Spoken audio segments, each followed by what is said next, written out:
Hai guys, jumpa lagi bersama saya Maria Roslian Anisti. Saya mahasiswa dari Universitas Nusa Cendana Kupang, Fakultas Ilmu Sosial dan Ilmu Politik, jurusan Sosiologi semester 2. Kali ini saya akan membuat sebuah parodi untuk memenuhi tugas mata kuliah Sosiologi Komunikasi. Tugas ini dibuat untuk menyelesaikan ujian akhir semester. Sebelum kita melanjut ke bagian yang lebih mendalam, pertama saya akan menjelaskan apa itu bencana. Bencana adalah peristiwa atau rangkaian peristiwa yang mengancam dan mengganggu kehidupan dan penghidupan masyarakat yang disebabkan oleh faktor alam dan atau faktor manusia sehingga mengakibatkan timbulnya korban jiwa, kerusakan lingkungan, kerugian harta benda dan dampak psikologis.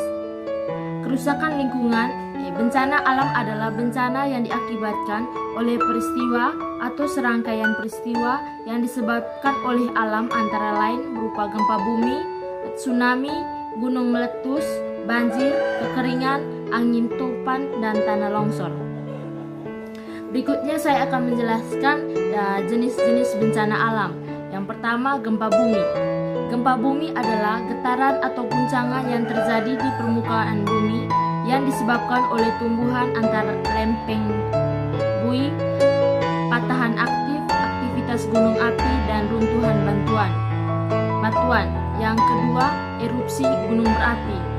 Letusan gunung api atau gunung meletus adalah bagian dari aktivitas vulkanik yang dikenal dengan istilah erupsi. Bahaya letusan gunung api dapat berupa awan panas, lontaran material atau pijar, hujan abu lebat, lava, gas racun, tsunami, dan banjir lahar. Yang ketiga adalah tsunami. Tsunami berasal dari bahasa Jepang yang berarti gelombang ombak lautan. Tsunami adalah serangkaian gelombang ombak laut raksasa yang timbul karena adanya pergesekan di dasar laut atau gempa bumi. Yang keempat, tanah longsor. Tanah longsor adalah salah satu gerakan massa tanah atau batuan atau gabungan keduanya menuruni atau keluar lereng akibat terganggunya kestabilan tanah atau batuan penyusun lereng. Yang kelima adalah banjir. Banjir adalah peristiwa atau keadaan di mana terendahnya suatu daerah atau daratan karena volume air yang meningkat. Banjir bandang adalah banjir yang datang secara tiba-tiba dengan debit air yang besar yang disebabkan terbandungnya aliran air pada air sungai. Yang keenam adalah kekeringan. Kekeringan adalah ketersediaan air yang jauh di bawah kebutuhan air untuk kebutuhan hidup, pertanian, kegiatan ekonomi, dan lingkungan. Kekeringan di bidang pertanian adalah kekeringan yang terjadi di lahan pertanian yang ditanamkan padi, jagung, kedelai, dan lain-lain yang sangat dibudidayakan. Yang ketujuh adalah angin puting beliung. Angin puting beliung adalah angin yang kencang yang datang secara tiba-tiba, mempunyai pusat bergerak melingkar menyerupai spiral. Kecepatan angin puting beliung antara 40 sampai 50 km per jam hingga menyentuh permukaan bumi dan akan hilang selama waktu singkat 3 sampai 5 menit. Yang ke-8 adalah abrasi. Abrasi adalah proses pengikisan pantai oleh tenaga gelombang laut dan arus laut yang bersifat merusak. Abrasi disebut juga erosi pantai. Kerusakan garis pantai akibat abrasi ini dipicu oleh terganggunya keseimbangan alam daerah pantai tersebut. Berikutnya saya akan menjelaskan cara mengatasi bencana alam, yaitu yang pertama menjaga lingkungan sekitar, hindari membuat rumah di pinggir sungai, melaksanakan program tebang pilih dan reboisasi, buanglah sampah pada tempatnya, rajin membersihkan saluran air, membangun pemecah gelombang, hutan mangrove atau bakau. Yang berikutnya, terjadinya bencana alam. Ini terjadi karena aktivitas alam seperti gunung meletus, gempa bumi, tsunami, dan angin topan. Bencana ini karena alam itu sendiri penyebab penyebabnya adalah pergerakan lempeng tektonik di bumi. Bencana juga terjadi karena ulah manusia yang tidak menjaga alam dengan baik. Berikutnya adalah dampak dari bencana alam. Dalam dampak bencana alam terdapat dua dampak, yaitu dampak positif dan dampak negatif.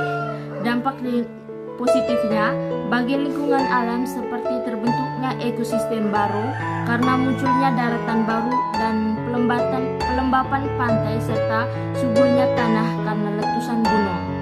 Yang dampak negatifnya adalah bencana alam dapat mengakibatkan dampak yang merusak pada bidang ekonomi, sosial, dan lingkungan. Kerusakan infrastruktur dapat mengganggu aktivitas sosial, korban jiwa, kerusakan ekosistem, dan hilangnya tempat tinggal. Yang terakhir adalah kesimpulan. Masing-masing faktor bahaya, kerentanan, dan kapitalisme memiliki karakteristik tersendiri dalam mempengaruhi terjadinya bencana. Faktor bahaya adalah faktor yang berasal dari alam yang sifatnya tidak dapat diubah.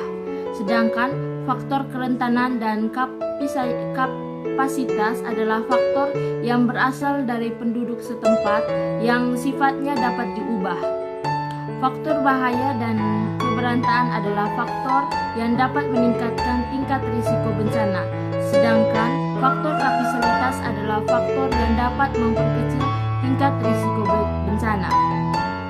Berikutnya adalah saran. Saran pertama dari saya, perlu adanya penelitian tentang risiko bencana di wilayah-wilayah lain yang sangat berpotensi terjadi bencana, baik bencana alam atau bencana non-alam. Yang kedua, perlu adanya sosialisasi hasil penelitian risiko bencana. Yang ketiga, perlu adanya pengembangan metode dalam penelitian risiko bencana. Itu saja sedikit penjelasan tentang bencana. Untuk menghadapi bencana ini, kita sebagai masyarakat yang hidup di bumi harus selalu waspada dan tidak terlalu percaya dengan berita-berita bohong atau hoax.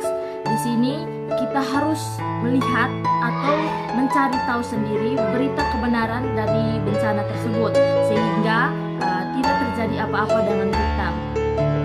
Karena berita hoax ini juga sangat berpengaruh besar, itu bisa juga berpengaruh pada psikologis atau menimbulkan rasa takut yang luar biasa. Jadi saran saya, jangan terlalu mempercayai berita-berita, lebih baik kita mencari tahu sendiri daripada kita mendengar dari orang lain. Sekian penjelasan saya tentang bencana.